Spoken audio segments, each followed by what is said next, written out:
Movie start होती है 3600 BC में। यहाँ पे हम एक म्यूटेंट को देखते हैं जिसका नाम एपोक्लिप्स है। इसके अंदर असीम शक्तियाँ हैं, लेकिन इसकी एक कमजोरी होती है कि हर इंसान की तरीके ये भी कुछ समय बाद मर जाएगा। इस वजह से उसने एक तरीका ढूंढ निकाला होता है जिसमें वो कुछ सालों बाद एक दूसरे म्यूटेंट को ढूंढ के अच्छी एबिलिटी वाले उसके अंदर अपनी बॉडी को ट्रांसफर कर लेता है। आज उसकी उसी रस्म का दिन होता है और वो एक पिरामिड में रस्मों को पूरा करने लगता है जहाँ पे इंसान उसका विरोध करने के लिए तैयार रहते हैं। अब यहाँ पे हमें ये भी पता चलता है कि एपोक्लिप्स जब उस रस्म को निभाता है तब वो सबसे ज़्यादा कमज़ोर होता है, यानी कि उस समय उसे मारा जा सकता है। रस्म शुरू हो जाती है और इंसान उसके ऊपर एक बड़े पत्थर से अटैक करने की कोशिश करते हैं। यहाँ पे एपोक्लिप्स की एक टीम होती है जो उसे बचाती है इंसानों से, लेकिन पिरामिड टूट रहा होता है। इस वजह से एक एक करके उसकी सारी टीम मर जाती है, लेकिन एपोक्लिप्स बॉडी ट्रांसफ़र करने में सफल हो जाता है, लेकिन वो भी एक गहरी नींद में चला गया होता है। अब हमें दिखाया जाता है साल 1983 और हम यहाँ पे एक स्कूल को देखते हैं जहाँ पे स्कॉट पढ़ाई कर रहा होता है, लेकिन तभी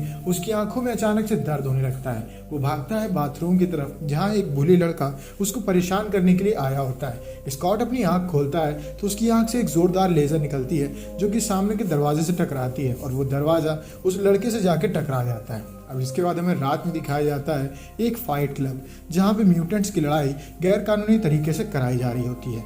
इस जगह पे हम बैरन और नाइट क्रॉलर को देखते हैं। ये दोनों म्यूटेंट्स होते हैं जो कि एक केज में लड़ाई करने के लिए भेजे गए होते हैं। अब वहाँ पे पहुँच जाती है रेवन और वो देखती है कि नाइट क्रॉलर लड़ाई करना नहीं चाहता है। इस वजह से वो उसको बचाने के लिए वहाँ पे झगड़ा करवा देती है और इसके बाद मौका पा करके वो नाइट क्रॉलर को लेके वहाँ से निकल जाती है।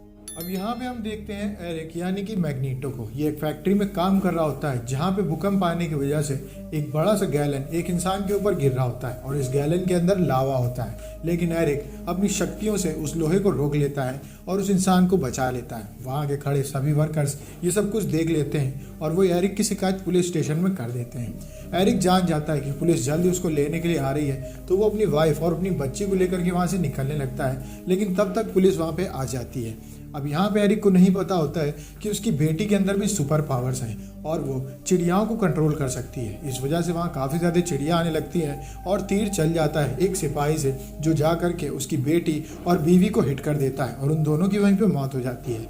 अब एरिक गुस्सा आता है और वो एक लॉकेट की हेल्प से उन सभी सोल्जर्स को मार देता है और इसके बाद अपनी बेटी और बीवी की लाश को पकड़ के काफ़ी देर रोता है।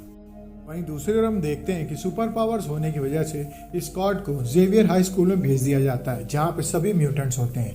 वहाँ पे उसका भाई एलेक भी रहता है जो उसे ले जा रहा होता है स्कॉट के पास। इस बीच उसकी मुलाकात जीन ग्रे से होती है जो उसे काफ़ी पसंद भी आती है। अब यहाँ पे स्कॉट से कहता है जेवियर कि तुम्हें अपनी पावर का इस्तेमाल करना सीखना होगा, अपनी आँख खोलो और बीम को कंट्रोल करने की कोशिश करो। लेकिन जैसे ही वो आँख खोलता है इतनी भारी बीम निकलती है कि वो सामने वाले पेड़ को ही बीच से काट देती है।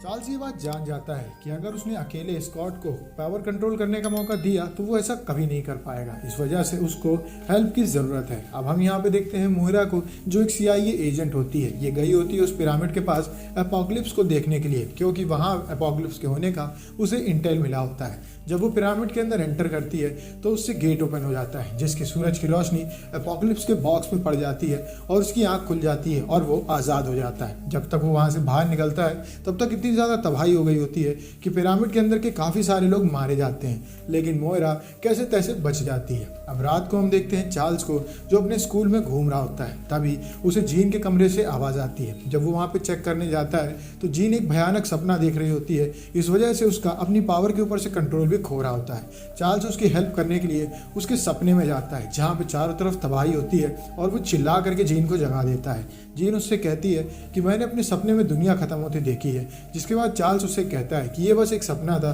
तुम्हें ज़्यादा सोचने की ज़रूरत नहीं है, हम तुम्हारी हेल्प करेंगे और तुम इस सपने को देखना बंद कर दोगी। इसके बाद चार्ल्स जाता है हैंक के पास जो उसको सेरिब्रो में जा करके बैठा देता है। सेरिब्रो एक तरीके का डिवाइस है जिसकी हेल्प से चार्ल्स सभी म्यूटेंट्स के कम्युनिकेट करके उनके सपने में जा करके उन्हें मैसेज दे सकता है और इसके लिए हैंक ने उसकी हेल्प की होती है। अब इसको अपने सपने में मोरिया दिखाई जाती है। वो जान जाता है कि उसे किसी भी हाल में उसके पास जाना होगा।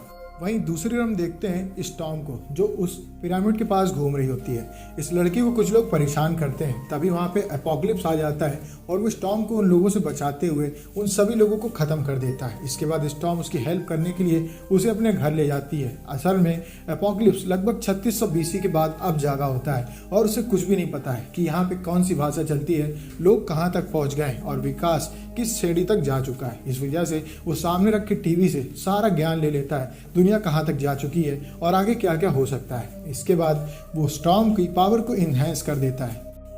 चार्ल्स और एलेक्स जाते हैं मोइरा के पास, जहाँ पे मोइरा उनको एपोकलिप्स के बारे में बताती है कि कैसे एक म्यूटेंट अपनी बॉडी को दूसरे म्यूटेंट्स में ट्रांसफर करके उनकी पावर्स भी ले लेता है और उसके साथ साथ लंबे समय तक जिंदा रह सकता है। और इसके लिए वो अपने 4 बॉडी गार्ड्स भी बनाता है जो कि उसके प्रोसेस के दौरान उसकी रक्षा करके रखते हैं। और स्टॉर्म इस समय में उसकी पहली बॉडीगार्ड बन गई होती है। अब यहाँ पे हम देखते हैं स्कॉट को, जिसके पास हैंक एक ग्लास लेके आता है और उससे कहता है कि इस चश्मे को पहनने के बाद आँख खोलो। जब वो आँख खोलता है तो उसकी आँख से इस बार लेज़र बीम नहीं निकलती है और वो अपनी ज़िंदगी में पहली बार जीन ग्रे को देखता है। इसके बाद उन दोनों की दोस्ती हो जाती है।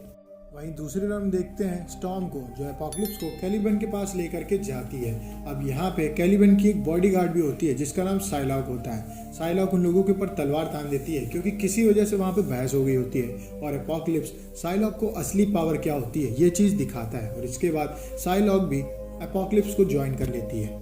इसके बाद वो जाता है बैरन के पास, यानी कि एंजल। ये वही फाइटर रहता है जो नाइट क्रॉलर से लड़ाई कर रहा था उस केज के अंदर। इसका एक विंग काफ़ी हद तक डैमेज हो गया होता है क्योंकि नाइट क्रॉलर ने उसको लड़वा दिया होता है एक तार में। तभी एपोकलिप्स उसकी पावर को एनहेंस करता है और उसके पंखों को काफ़ी ज़्यादा मजबूत कर देता है और वो उसे अपना तीसरा हॉर्समैन यानी कि बॉडीगार्ड बना लेता है। वहीं दूसरे ओर हम देखते हैं एरिक को, यानी कि मैग्नीटो, जो पहुंचता है अपनी फैक्ट्री में और अपने साथियों के ऊपर गुस्साते हुए कहता है कि तुम लोगों को मैंने क्या बिगाड़ा था, तुम लोगों को पुलिस को सब कुछ बताने की क्या जरूरत थी, मैंने तो तुम्हारे साथी को बचाया था। वो उनको जान से मारने वाला होता है कि तभी वहाँ पे एपोकलिप्स आ जाता है। एपोकलिप्स को देख कर एरिक कहता है कि तुम मुझे रोक नहीं सकते हो, लेकिन एपोकलिप्स वहाँ पे उसकी मदद करने के लिए आया होता है और उन सभी इंसानों को ज़मीन में गाड़ देता है। और इसके बाद वो एरिक को लेकर के एक जगह पे पहुँचता है। ये वही जगह होती है जहाँ पे बचपन में एरिक की मदर की मौत हुई होती है। उस जगह पर बैठाने के बाद वो उसकी पावर को इन्हेंस करते हुए उसे कहता है कि अब यहाँ पे मैग्नेट को कंट्रोल करने की कोशिश करो।